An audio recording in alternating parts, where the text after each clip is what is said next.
که تاسو په مونږ باندې په خپل کورونو کې کارونه کول غواړئ، رګړی کول غواړئ یا ټیلونه لګول غواړئ، دا ویډیو پوره وګورئ. کانټیکټ نمبر درله پکې درکوم. سلامونه رونو، سر ټیمو مونږ په موټرسایکل باندې دوانه کې یو زما د بل پارټنر انور علي چې په مخ په وړاندې باندې روان شو، ځکه نن زمونږ د کار اخیری ورځ او د کار ځای ته ځان رسو. په کلي کې نظر ګیر چاپیره واچو چې مکمل کلی خالی و، تر دې چې مونږ د شیرګړ خوړ خواته را نږدې شو. تاسو لیدلی چې د شیرګړ خوړ په سر کې ډیر زیات ښکلی هم ښکاري او لاندې چې کومه ایریا ده نو هغه خو د دې نه هم ښکلی ښکاري. خو ما درته ویل یار زر تر زره ځه چې د نیک خوا له ځان ورسو، ځکه چې نن په سر کې مونږ ته نیک رنګ کړی و. یاره ویل تاسو د کار دپاره زر راشئ، نن ستاسو اخیری ورځ ده په دې کار کې چې دا کار مو ختم شي. نو ما ودل بې فکره اوسه. بس د هغه ځای نه مونږ د موټرسایکل اکسلیټر راتاو کړو، لږ تیز لاړلو ځکه چې مونږ ویل د کار ځای ته ورسو. خو تاسو چې مونږ د کار ځای ته رانږدې شو، دلته تاسو لیدلی شئ چې دلته وټ کېدو د ګنو. خو دا ما هم ډېر وخت پاندونه ماندونه کړي، که تاسو پاندونه کړي مونږ ته په کمنټس کې ووایئ.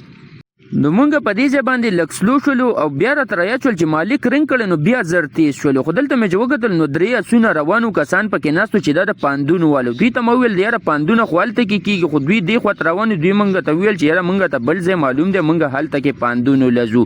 نو ما ورته ویل ستاسو مرضي ده. نو په دې لاره باندې مونږ کټ شو، دا د مالک کور ته دا لاره سیده تلې ده. زه تاسو ته اوس ښیم چې مونږ په کومو لارو باندې ځو. لارې ډېرې زیاتې خوشتې دشتې وې، خو بس مونږ ویل یاره اوس به ځان خو ایستل غواړي، ځکه چې په مونږ باندې نن وخته شوی هم وو. دا مقبره چې کومه تیره شوله دا تاسو لیدی چې غټه مقبره وه. دلته کې د دې پټو منځ ته چې کله مونږ رالو نو د دې مالک چې کوم کور دی دا ډېر زیات په ښکلي ځای کې او ډېر په مزېدار ځای کې. خو دلته کې چې کوم کور نو دا د پټو په منځ کې مکمل ګیر چاپېره تې پټي او دې کور ته دې کور کې مونږ نن اخیری ورځ د رګړی مونږ چې کله کار برنډې ته رادنو تاسو لیدی چې زموږ د بل ملګري کار سټارټ کو، ماشین لی بټن واړوله، کار یې شروع کو.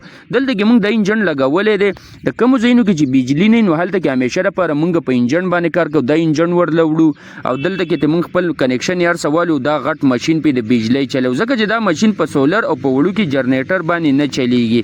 که تاسو وایئ چې علي بھائی زموږ په کور کې د رګړۍ یا د ماربلو رګړۍ کول غواړي او زمونږ سره به رابطه څنګه کوئ، نو په ډسکرپشن کې مې د ټیک ټاک اکاونټ لینک ورکړی، هغې باندې کلیک کړئ. تاسو به زمونږ واتساپ نمبر تاسو زما د ټیک ټاک آی ډی نه اخیستی شئ چې لینک یې په ډسکرپشن کې دی، یا په ټیک ټاک کې سرچ کوئ علي ماربل پالش. نو زما د ټیک ټاک آی ډي به درته راشي، هغه فالو هم کوئ او تاسو زما د واتساپ نمبر هم اخیستی شئ. زما سره هر قسمه رابطه کولی شئ، د ټیل لګولو دپاره یا د رګړۍ کولو دپاره، د هر قسمه کارونو دپاره ما سره رابطه کوئ. موږ سره کاریګر یو زه په خپله باندې د رګړۍ کار کوم. په لاره کې راتلو چې موږ سره بل یو نیک رابطه وکړه، ویل تاسو خپل مشینان هر څه ډایرکټ زما ځای ته راوړئ، ځکه چې ویل زما د کور کار دی هغه هم وکئ. نو ما دل بې فکره اوسه. بس دلته کې د جنریټر والا ته مې وویل ته خپل سامانونه په چینچۍ پسې وتړو، بس ځه چې ځو. بس هغه هم پسې وتړلو، بس هغه ځای نه روان شو. زه ورسره مخکې کېناستم چې تاسو لیدی شئ هغه په موبایل خبرې کوي. ما ورته ویل دې خواته ګوره چې په ویډیو کې دې راولم. هغه ما ته ویل ویډیو جوړوه، خو لږ خیال کوه هسې نه چې د چینچۍ نه ښکته ارتاو شي. نو ما ورته ویل ځه الله پاک به خیر کړي، الله پاک زمونږ سره دی. نو په دې غټ نیر ته چې راورسېدو نو په دې باندې اوس مونږ هغه ماموندو سیند غاړې خوا له ځو چې کوم ځای کې مونږ ټیکه نیولي. خو د دې غټ نیر دا لوکیشن چې کوم دی ډېر زیات مزېدار ما ته ښکارېدو. نو ما ویل راشه سلګه ډېره ویډیو پکې د دې نه هم را واخله.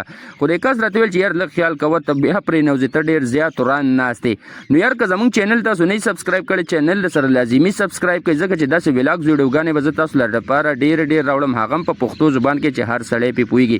د مالک ځای مونږ ته نو معلوم، نو دلته کې ورته مونږ په دې نیر په غاړه په انتظار باندې کېناستلو او دلته کې دا نور ملګري هم تاسو لیدلی شئ چې څوک لرګي ټکوي او څوک په موبایلو کې ګوتې وهي، ښه په سور باندې دلته کې ناست دي. خو تر دې چې مالک ته مې رنګ وکړ، هغه مونږ ته لوکیشن را سینډ کړو. زمونږ نه مخکې روان و دې ډاک ته چې راورسېدو، دې ډاک کې ډېر زیات رش و، ولې چې دلته کې کرکټ کېدو ډېر زیات خوند یې کوو. نو په دې کور کې نن نوې ټیکه مونږ شروع کړې ده، انشاءالله چې سبا به شروع کوو. دې کور ته مونږ انجن او مشینان هر څه کوز کړو. دلته مو انجن کوز کړو، مخامخ په چینچۍ کې مشین پروت دی. دغه نوې ټیکې له ما هر څه ویوړل. نو که تاسو زموږ په چینل نوي یې، چینل سره لازمي سبسکرایب کړئ. په دې ځای کې به زه خپل ولاګز ختم کړم. را روان میلاویږو پر روان ولاګز کې. خدا حافظ.